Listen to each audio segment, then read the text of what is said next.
So, Iudex Artor is here. If you've been playing for the community events, then you'll have this champion now, a free legendary Sacred Order champion. Question is, what do you do with him? How do you build him?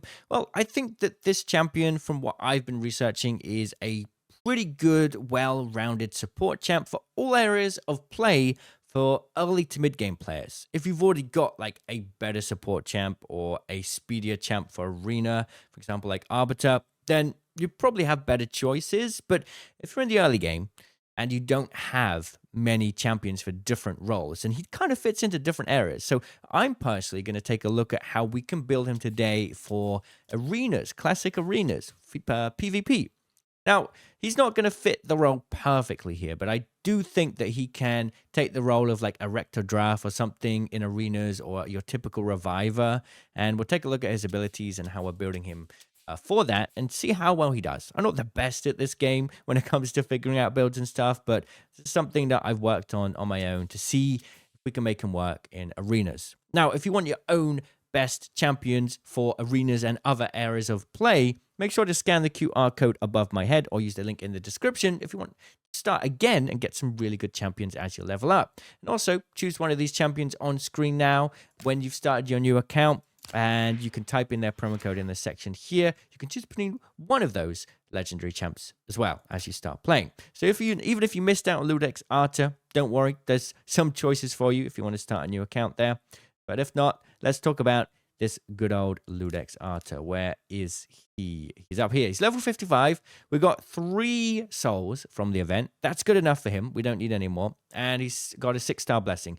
We haven't quite got him to level 60 yet, but I want to go through this anyway, what I've done, where I've built him, and how he could potentially fit into PvP. So, he is a support champ. Number 1 stat for him is going to be putting as much HP as possible. For me, if you're an early game or mid game player like me, then don't worry too much about your sets. Focus on the pure stats first. That's what I've learned. One of the biggest mistakes I've learned. Am I wrong there? Let me know. I think that's right.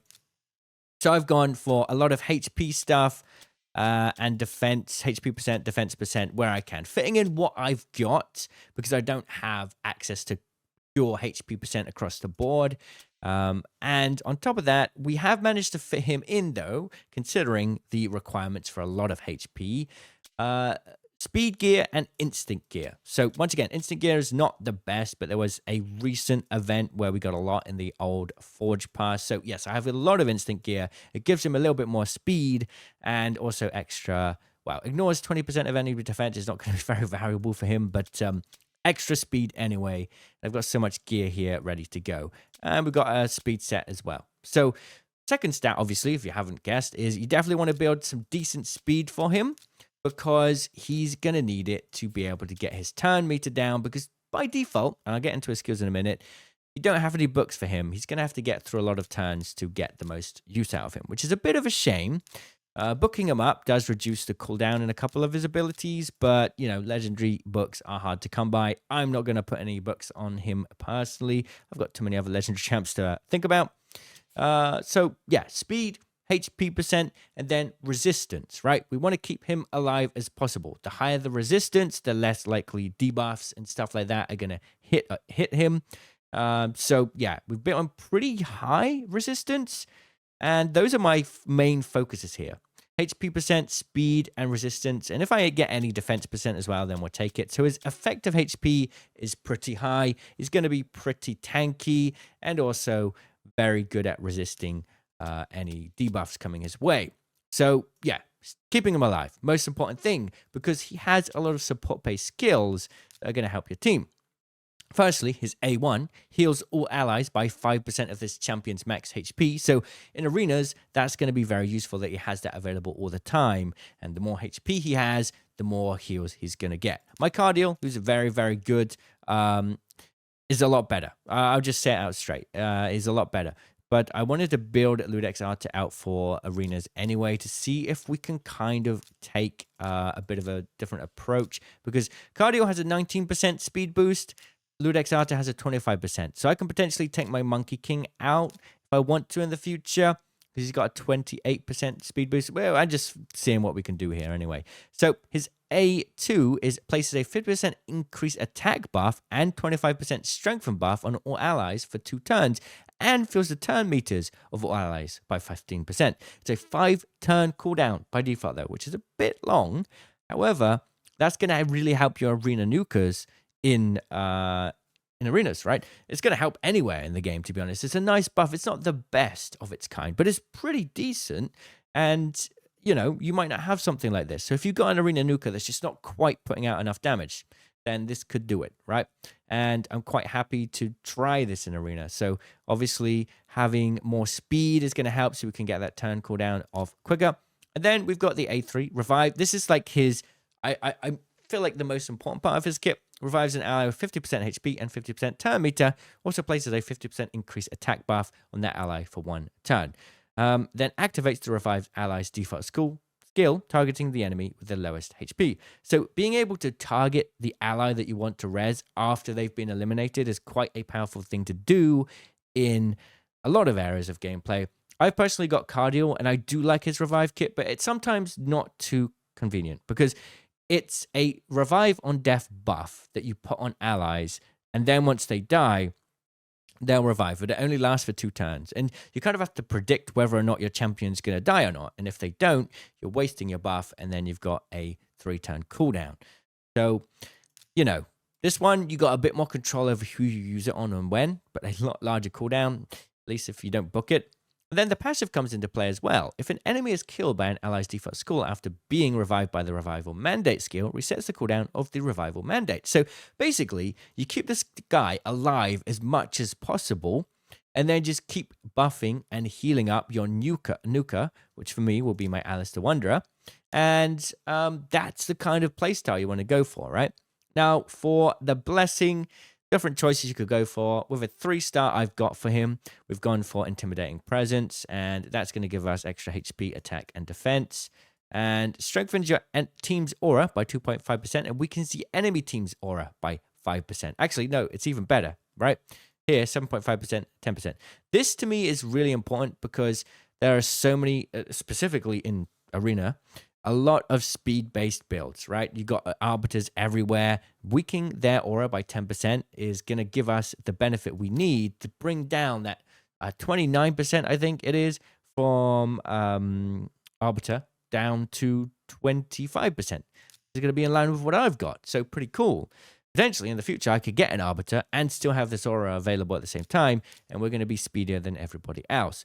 So for me, if I can get my attacks off first in Classic Arena and potentially block any incoming damage from any speedier champs, we're going to be able to clear out things pretty quickly. So I'm pretty happy about that. Not sure about relics right now. I'm pretty early game. I don't have many to go for, but I've just stuck the new Wand of Submission on there for him for now because, like I say, I don't have anything else. I'm a fairly newer player. Now, for his build here for the Masteries, we haven't quite completed it yet, but we've gone for defense and support tree. We've got resistance plus 10, extra resistance for him. Increases the amount of healing and the value of shield buffs his champion receives by 5%. Potentially, we're going to put him on shield gear in the future to give him an extra 3-turn shield. In Arena, that's going to be pretty good. Well, I feel like most of the action in Arena happens in the first few turns anyway, right? So before your shield buff disappears, the match is almost over. Right, decreases the damage received by this champion by 8% when this champion is hit with a critical hit. Obviously, when you're playing Arena, it's going to be like almost every time you're getting hit by a critical hit. So that's going to be nice. Has a 50% chance to remove 1 random debuff from this champion when they lose 25% of their max HP from a single skill. Pretty good. And reduces the damage this champion receives from a specific enemy by 0.75% with each hit taken from that enemy. Stacks up to 6% for each enemy. So, you know, good defensive things to keep him alive longer. Still building this out. Haven't quite got max masteries yet. I decided to farm some Minotaur instead of spending the gems this time. And we've got max HP there. We've got heals increased by 5%. Very, very useful, you know. Increase the amount of healing and the value of shield buffs placed by this champion by 10% if the ally is 40% HP or less. So more healing buffs. And then has a 30% chance of increasing the turn meter by 10% when a buff cast by this champion is removed or expires. So, you know, just some extra little bit of speed there.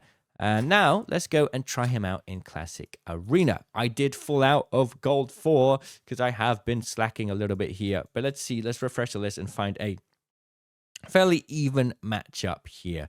Got 219k. I think if we take out Cardial, I'm going to leave Monkey King in here first. And then we're going to put in Iudex Artor. And we have a similar power here.